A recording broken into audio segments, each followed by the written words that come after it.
So I went to South Africa this weekend. It was a really fun trip. Went to see family, went to see friends and everybody. And so this is so cool because I'm in South Africa and I'll obviously meet people who know me. They've known me like for many years, either from my life or from like comedy or whatever. And so I go to get my COVID test to fly back to the US. And one of the guys who's there, like taking the payment, he's like, hey, Trevor. He's like, oh man, I'm a big fan of yours, bro. I'm like, oh, thank you, dude. Thank you very much. He's like, yeah, man, you make us so proud in South Africa. We love what you do. Then I was like, thank you very much. Thank you. He's like, but Trevor, I've got one question, my man. So I'm like, what's the question? He's like, Trevor, why do you change your accent when you're in America, my man? Now, mind you, he's just changed his accent while he's saying this to me, right? So I go like, what do you mean? So he's like, Trevor, my man, when you're talking there in America, you like everything you say, it sounds so like, it's almost American. And I'm like, no, that's how I talk. He's like, yeah, I know, but why don't you like make it more African, So I'm like, what do you mean? He's like, yeah, like I saw you in Coming to America. Then I was like, that accent, that's the one you should do. So I'm like, so you want me to go on The Daily Show and be like, hello, everybody, my name is Trevor Noah. Welcome to The Daily Show. And he's like, yeah, exactly, you can do it. Then I was like, but that's not my actual accent. He's like, that's not the point. The point is, Trevor, they must know there's accents out there. When you're doing The Daily Show, they must be like, wow, oh man, this accent, it's out there, it's doing things. I was like, you're gonna get me canceled in America. He's like, they can't cancel you, but we must tell them to come to me. And I was like, they don't know you. He's like, yeah, you must introduce me. like literally this guy was like, but he changed his accent to tell me the story. Like, because in South Africa, everyone, you know what I mean? People code switch all the time. You talk to your grandmother differently. But now the guy's like, now imagine, part of me wanted to do it, to be honest with you.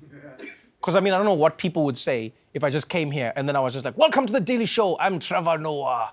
Let's catch up on today's headlines in the Congress. And then people would be like, what is he doing? And then they'd cancel me. They'd be like, you can't talk like that. Then I'd be like, actually, the other accent was fake. Now I cancel you. This is The Daily Show with Trevor Noah. Hey, what's going on, everybody? Welcome to The Daily Show. I'm Trevor Noah. Let's jump straight into today's headlines. We kick things off with the 45th President of the United States, Donald Jiminy Trump. Trump is basically the ex that America kicked out for throwing an open house party at the Capitol. And like many exes, he rarely wants a second chance.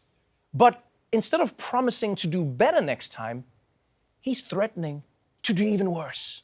Former President Trump returned to the campaign trail, so to speak, in Texas last night. And during this rally, Trump said he would consider pardoning those prosecuted for attacking the U.S. Capitol on January 6th. If I run and if I win, we will treat those people from January 6th fairly. And if it requires pardons, we will give them pardons because they are being treated so unfairly. Trump also urged his supporters to hold massive protests in cities like New York, Atlanta, and Washington, D.C. if prosecutors investigating him in those cities bring charges against him. If these radical, vicious, racist prosecutors do anything wrong or illegal, I hope we are going to have in this country the biggest protest we have ever had. In reality, they're not after me, they're after you.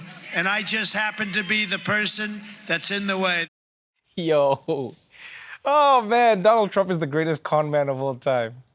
Did you hear everything this guy said? Everything he said. I mean, part of it was like the racist person. Who are they racist to? Who is racist in this thing to Donald Trump? Huh?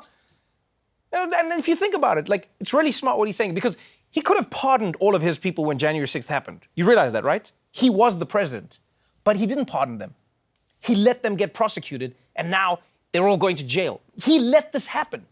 But now that his ass is on the line, now he's like, man, if I was president, I'd have never let this happen to you. But you did. It's like some dirtbag being like, let me tell you something. If you were my girl, but I'm your wife. Yeah, but if you were my girl, this shit wouldn't have happened, baby. You gotta admit, Trump leans on his supporters really hard. I mean, first, they had to storm the Capitol because he lost the election. Then their donations went to his legal fees because he's always getting sued. Now they have to protest if he gets charged? Like, where does it end? If Trump does go to prison, is he gonna make these poor people smuggle cigarettes up their butt? They're worth more unopened, so make sure you get the whole carton up in there. And don't clench, it'll squish the filters.